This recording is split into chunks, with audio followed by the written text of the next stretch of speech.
Dami nagtatanong sa atin, no? Bakit nga ba yung mga manok nila hindi pa doon nangingitlog? Nasa tamang edad na, hindi pa rin nangingitlog. Meron din nagtatanong na malakas naman mangitlog yung manok nila, pero huminto, no? Matagal na huminto at hindi pa nasusundan yung pag-itlog. Yan yung mga sasagutin natin ngayon, no? Based lang po sa experience natin at kung ano yung pwedeng gawin ninyo kapag nagkaganon yung inyong mga alaga. Ito pala yung alpha natin, no, na nagkasakit ng fall cholera and ngayon okay na. Dahil sa Amtil 500, twice a day. Yan, high dosage.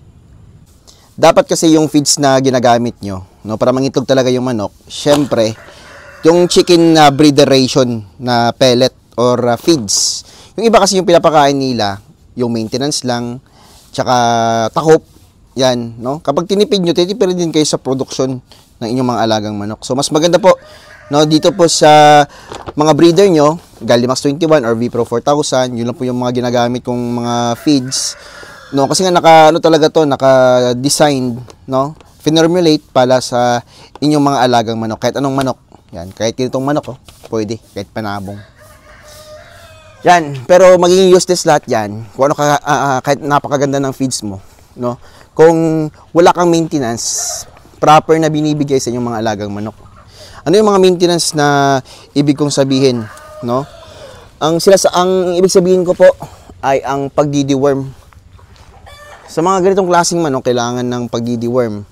Kasi nga naka-free-range din sila and kumakain sila ng lupa.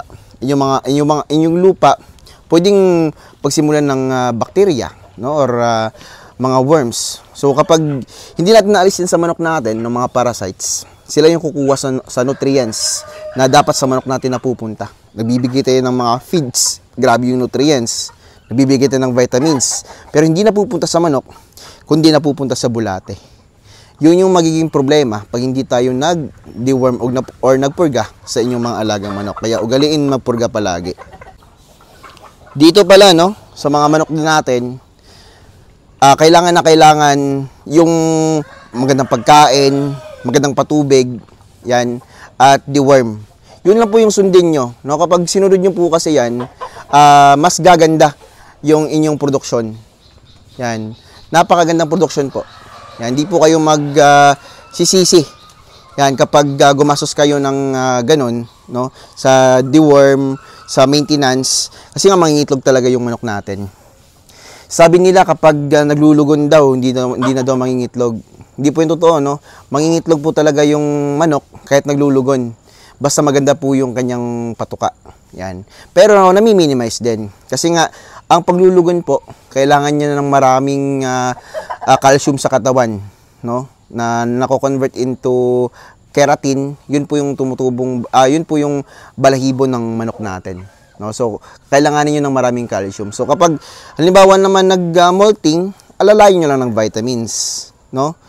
Yan, kasi nga mas nakakatulong 'yun para tumubo yung balahibo ng manok natin. Yan. Yung vitamins na may biotin katulad ng Progen-Z, yan nakakatulong siya para sa pagganda ng balahibo ng manok natin. And makakabalik agad siya sa breeding kapag ganun yung sistema. Kung nagpapaitlog po kasi tayo, kapag nagbibigay lang tayo ng mga crack corn, mga tahop lang, naku po, medyo mahirap yan, no? Kasi nga kapag ganyan lang po yung pinapakain natin sa ating mga alagang manok, wala pong gaanong sustansya. Tapos, syempre, alam ko sa mga nagbibigay ng mga crack corn at saka mga tahop, yung iba dyan, hindi na rin nagpupurga. Kasi nga, kapag ganyan po yung farmer or breeder, masyado siyang matipid sa kanyang mga alaga. Sabi ko nga talaga, kapag nagtitipid ka masyado sa alaga mo, talagang titipirin ka rin. No? Ulit-ulit ko yung sinasabi, para po mahalin din po natin yung manok natin. Yung mga pagmamahal na pagbibigay ng magandang feeds, yan, pagbibigay ng malinis na tubig, yung mga vitamins, alalay lang naman yan. Kahit mag-vitamins lang tayo, kahit ano lang, isang 3 consecutive days lang sa loob ng isang kinsenas, okay na po yun. No? Bawing-bawi po agad yan sa manok natin kapag nangitlog na sila. Kasi kahit alam ko dito sa iba, pakain ng pakain, pero hindi nangingitlog, no? Useless lang yung ganong proseso. Kasi nga, wala, no? Talagang sayang yung pera nyo. Napapakain kayo ng nagpapakain kayo sa manok nyo pero wala. Hindi nangingitlog, walang produksyon. Kailangan kasi dito sa pamamanok, may produksyon tayo.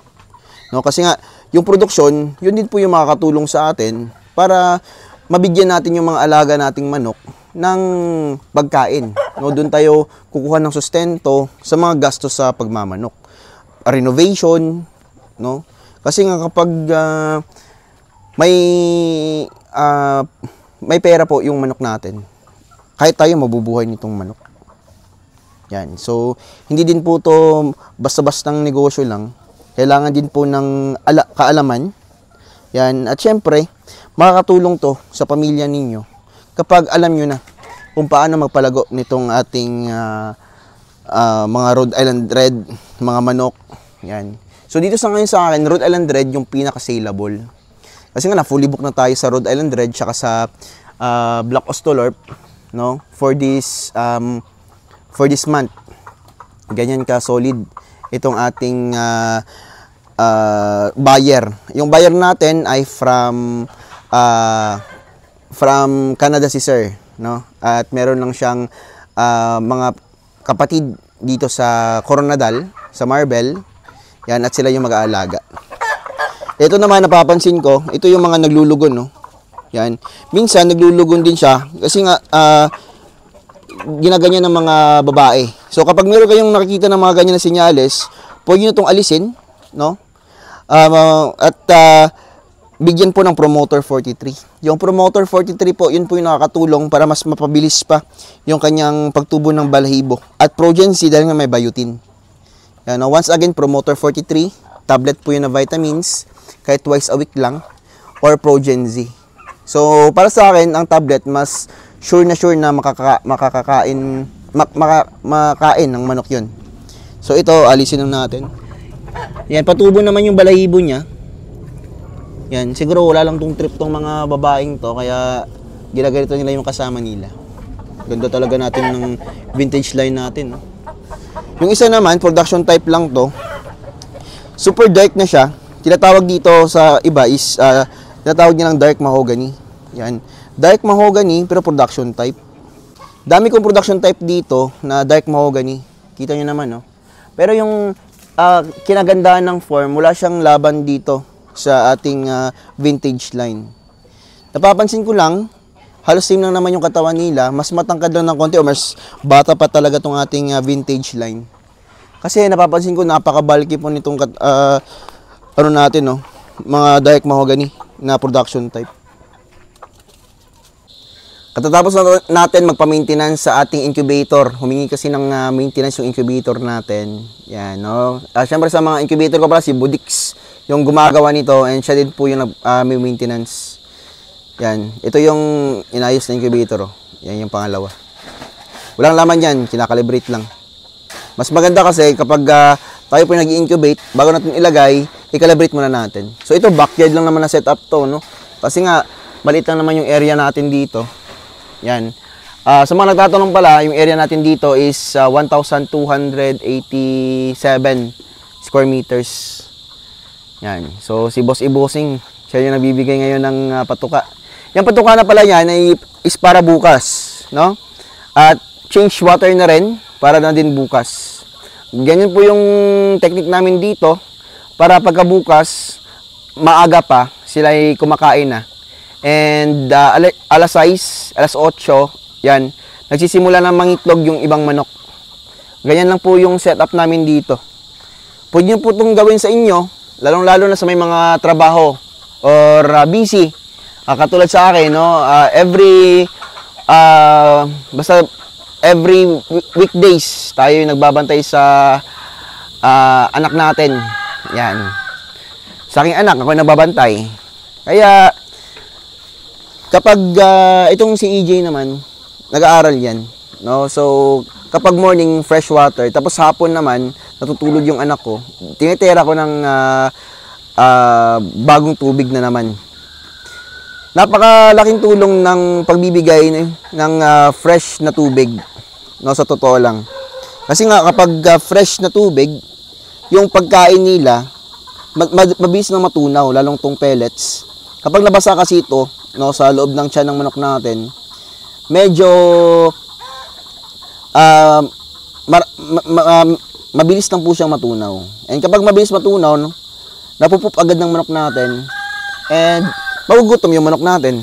No, kasi nga palagi silang palaging mabilis lang ma-digest yung kanilang pagkain. Yan. Yan. Prepare ng tubig, oh.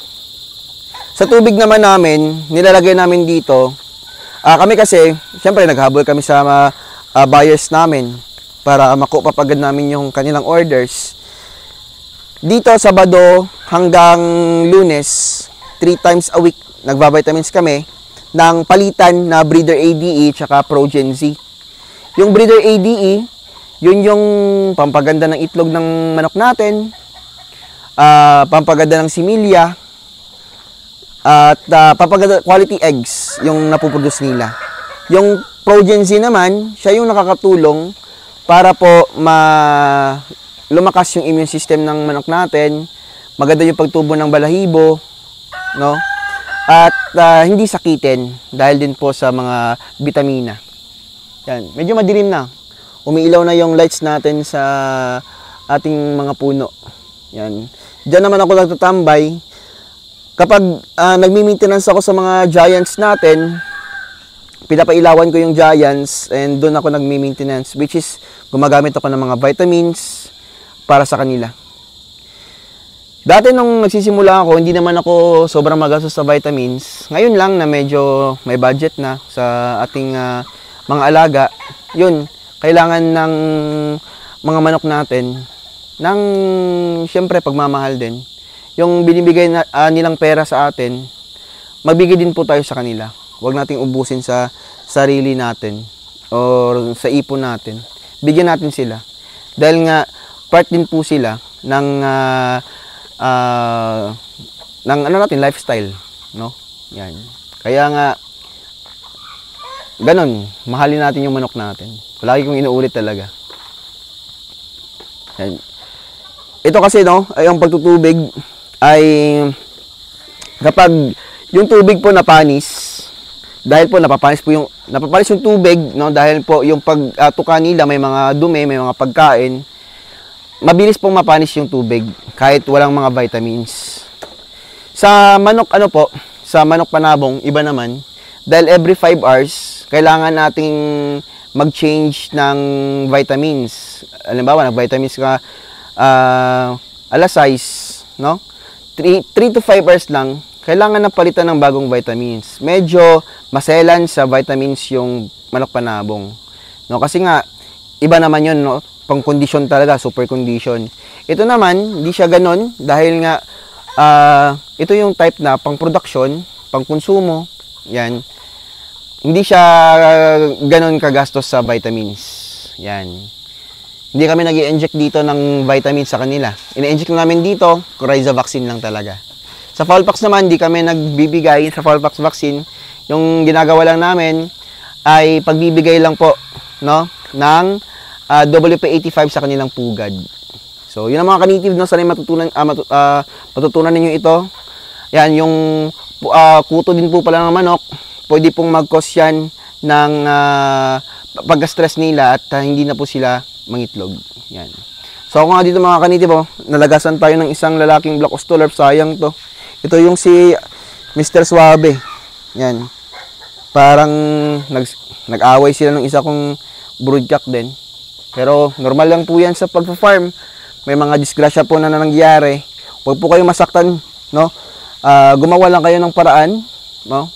At mas ma-inspired pa. Ito, normal lang po to sa part ng pagmamanok. Hanap tayo nito ng papalit sa kanya. Ganyan lang, no?